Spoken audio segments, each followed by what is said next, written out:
Hi there everyone, welcome back to the Chambers Tutoring YouTube channel. Today we are going to be looking at the perfect tense, and this is part one of a two-part guide on that tense.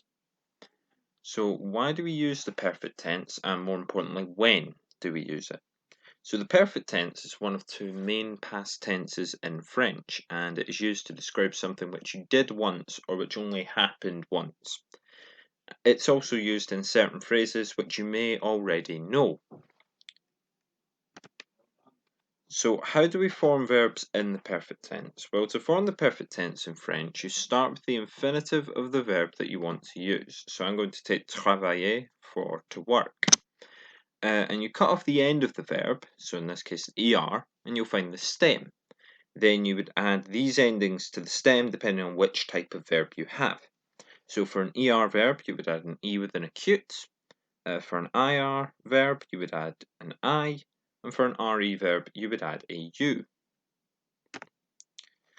So how do we conjugate the perfect tense then? If those are the only three endings the perfect tense can have on the verb itself, how do we work out who is performing the action? Well, our conjugation comes by adding avoir or être in front of the verb itself. So the example here is j'ai travaillé, I have worked. So we'll focus on verbs which take avoir for now and how to form those, and we will look at être in part 2. So the full conjugation of a verb in the perfect tense should look something like this. So if we take jouer for to play, j'ai joué, I played, tu as joué, you played, il or elle a joué, he or she played, nous avons joué, we played, vous avez joué, you, plural or formal, played, and ils or elles ont joué, they played. So notice how we're told who's performing the action based on the word before the verb rather than the ending of the verb itself. So this is where the perfect tense differs to other tenses in French that we may already know.